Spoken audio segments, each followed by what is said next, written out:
People think that my knees are bad from a lot of running, and they're wrong. I wasn't born healthy. I wasn't born with some great body alignment, some great, I have sickle cell, I have all kind of health issues. I had a choice to make. And the choice was, growing up, okay, this hurts, that hurts. We can just sit down and do nothing. Or we can see how far we can push the human body. So on that journey, as I started getting more and more into my mind and start realizing that what I'm capable of doing, my mind got stronger. So the pain in my knees, while it sucked, I've been doing it for so long. It was like it became my new norm. Like, okay, my knees hurt, and I call it like stop feeling sorry for yourself, but you sometimes have to ignore your feelings. For me, I made a decision, and my decision was to be the best person I could. I basically, a lot of mornings I wake up and say, F your feelings. And that doesn't mean like, don't take it literally, F your feelings, but sometimes you have to go beyond what you're feeling. And my knees were, but guess what? I wanted to run. And I knew that, okay, you can get knee replacements, this and that. Like I said, it wasn't because of I ran too much. People always want to say, oh man, you ran so much so you F your body. You don't want to be like David Goggins. I hear it all the time. You don't want to be like David Goggins. I studied the darkness. You find no fucking answers in the light. None. It's too happy. It's too nice. And we don't need to be taught how to live in happiness. That just comes naturally to us. Happy moments, but the dark times, man, you can't get there unless you put yourself there. Life will take you there. But when you get into those dark moments, that's what people, how are you able to write like this, man? I go to such places in my mind and I study the darkness. Like, it's not just physical. When I was growing up and I saw my mom getting beaten, I got beat, and I was some stuttering little black kid in an all-white school, and I'm on stage and I gotta say one line in front of 15 people, and I walk off stage kind of stutter. All those insecurities and all those things, man, I used to go home and cry and be like, oh my God, man, hang on, man. As I got older, we gotta study. The only way we're gonna get through this is if we study it. So every time I'm in a dark moment and life's up around me, whether it be physical or just life, I get in it, man, with a pen and paper. I'm like, okay, this sucks. I can feel like I'm losing my shit. Let's study this. You can't fit discipline into that. You can't fit structure. You can't fit consistency. You can't fit the grind. And then when you try, it just gets overrun by the clutter in your fucked up mental garage. I got to a point in my life where I realized this is life. And so I move on past things real quick. So people are like, oh my God, what are you gonna do, David, if you can't run? I'll swim, or I'll go to college, or I'll do something else. Like, this isn't my life. I'm very aware how quick life can take shit from you. And I've always prepared my mind for the next chapter. And what happened with me was I started this thing called front loading. So when I was young, I used to be a little piece of shit. Like, oh, I'm not good enough. I can't do this. I can't do that. But the second I got my head out of my ass and I realized, man, you can achieve a lot of shit if you get off your ass and you start moving and you start motivating yourself. Start becoming a self-motivator. So I started front loading.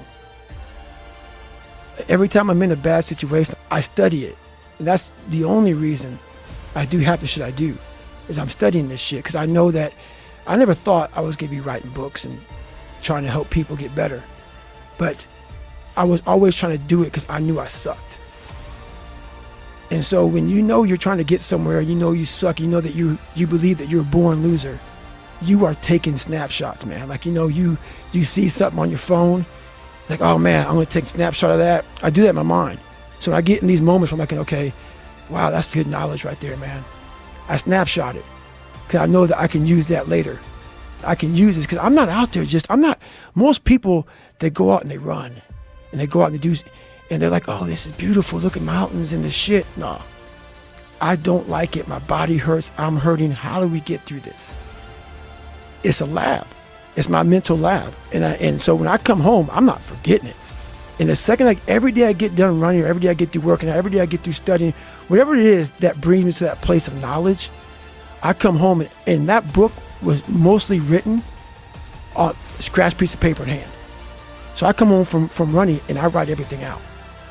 I write everything out, all those things. And as I'm running, I'm talking about it. So all these things that pop in my head as I continue to run, I'm going through it. I'm starting to layer it down. I'm starting to break it down into, okay, that happened. Okay, now let's layer this.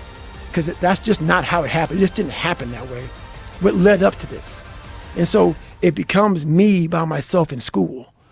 I'm literally going to school right now and I'm learning. So when I come home, I write it out. And then I'm able to write out and I'm able to think about it and say, okay, oh, this is good. This will help me later on. And then it becomes what it is now. I did a lot outside the military. I've made money. I've done almost every race out there, hard race in the world. I've broken pull-up records. I've done a lot. So when these bad times come, and also not only that, like work your ass off so you can enjoy. Yeah, you're taking a shot. You know, you may not live to be old, but what if you do? And you worked your ass off when you were able, and you were able to get up early, able to grind. If you front load it properly, the back half of your life is money. And that's what I did. You're alone. You're alone. You may have a shrink you're going to, you may have a best friend you're going to, but there's 24 hours in the day where you're alone in this brain. And your brain is talking to you in all kinds of ways. And it wants to control you and pull you in these different pockets. If you can't control your own brain and your brain controls you, you're f***ed. You got to tell your brain where you want to go and how you want to go and how you want to get there. You got to control it. If not, it's over. You have to be quiet in your mind. Get away from people. We love being around people. We love talking. We love parties. We love all that. It's okay to be alone. It's also okay to be unhappy. I put my phone away. I put it away and I go dark. I go dark a lot, and it's because I have to find out. I'm on a journey of life, and we all have a different journey. And I want to be in my pine box, and I believe your spirit lives forever. It has to. It's too powerful. No way in hell that thing just dies when you die. I want to be able to look back on my life when I'm all dead and be so proud of myself forever. This is all temporary to me. I want to be forever proud of who I was as a man and change who I used to be. The liar, the insecure guy. I want to be proud. If I die now, I want to look at myself and say, proud of myself. It's okay to be unhappy sometimes, man. It's okay to say, you know what, man, I'm fucked up. So you got to go to the truth first. Who are you? Get really accountable and say, okay, who am I? What's the truth about me? Get to that dark place in your mind. Figure out. It may take months. It may take years. Figure out your purpose. Figure out what you want to be in life. Things I'm trying to find more of myself. And the only way I can find more is to silence the world out as much as I can, because it's getting busier every day. It's getting faster. And the faster it gets, the more you are missing who the f you are. You have to go dark. You have to be quiet in your mind. Get away from people. We love being around people. We love talking. We love parties. We love all that. It's okay to be alone. It's also okay to be unhappy. It's okay to be unhappy sometimes, man. It's okay to say, you know what, man, I'm f***ed up. So you gotta go to the truth first. Who are you? Get really accountable and say, okay, who am I? What's the truth about me? But you have to go into those dark chambers that we often shut off, and you gotta open them up. You gotta open up and fight that fucking demon. Get in there, talk to that motherfucker and say, what's up? Get to that dark place in your mind. Figure out. It may take months, it may take years. Figure out your purpose. Figure out what you want to be in life. And then from there, okay, I have my purpose. It's easier to accept the fact that I'm just not good enough. I wasn't made to do that. And yeah, some of us can't be LeBron James.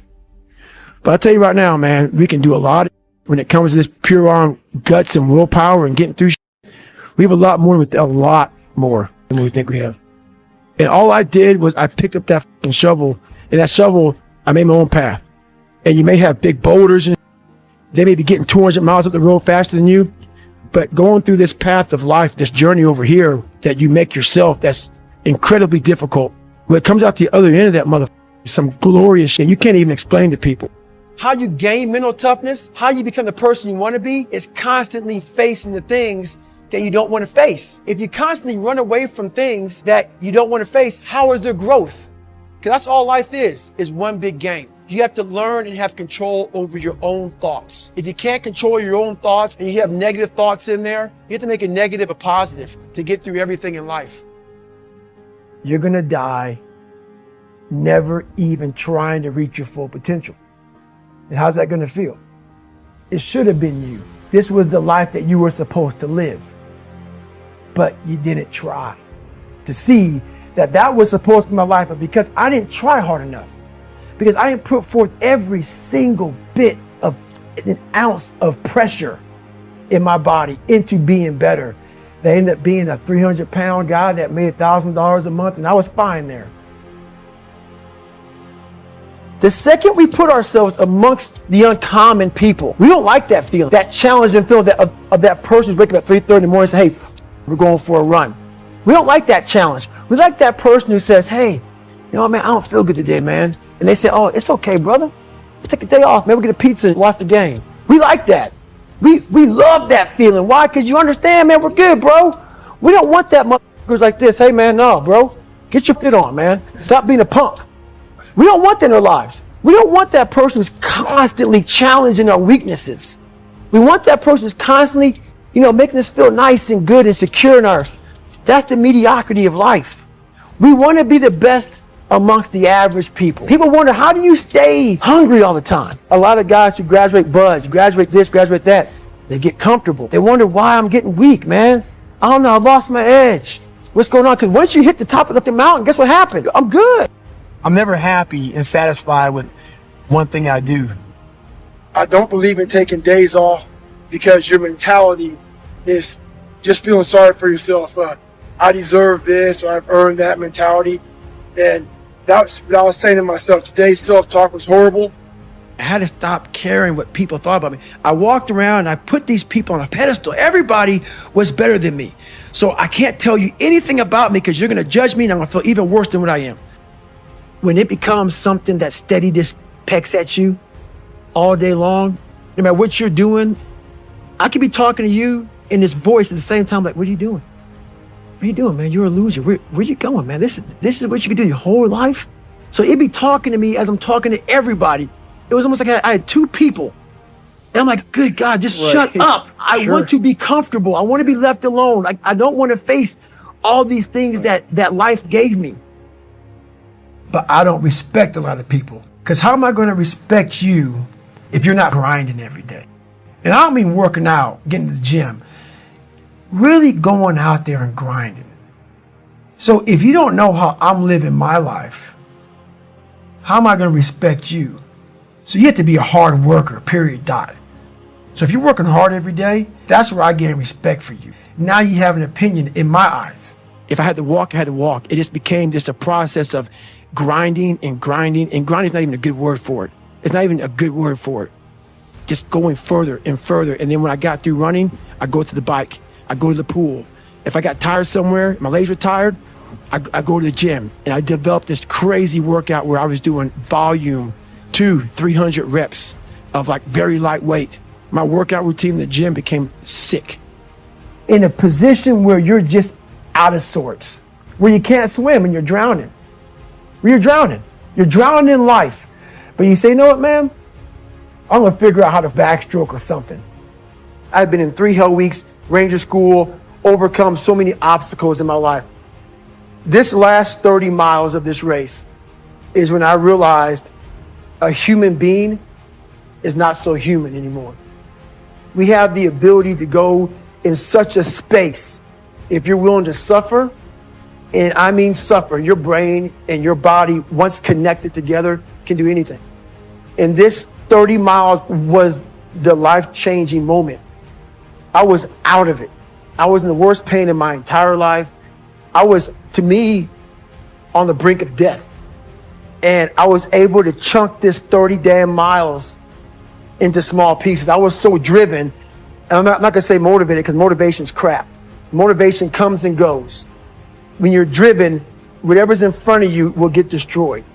I sat in this chair and I was so driven to succeed in this race. This became a personal thing. This became me against this race, me against me. It just became something that I took so violently personal. And I broke this thing down into small pieces. I said, okay, I got to get nutrition. I got to be able to stand up. So I went through all these small steps and I was able to stand up.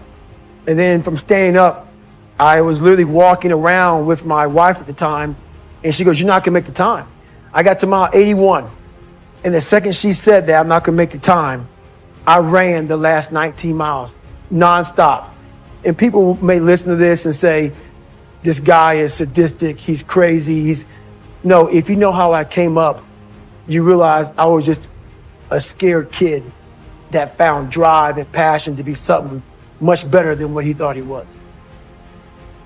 I have to become someone in this world, or I'm no good for anybody. It comes from a disgusting place of not being fulfilled in your life, of afraid of dying, having never accomplished anything. That's a fear that some people run away from, that people don't want to face. When you have a real fear of dying and being just another person, that I live to pay the bills, I made $1,000 a month. This is my life. I spray for cockroaches, man. If that makes you feel good, that's great. It didn't make me feel good. I wanted to, the first time in my life, after 26 years, it was 24, 25, wherever it was, I wanted to feel good about myself.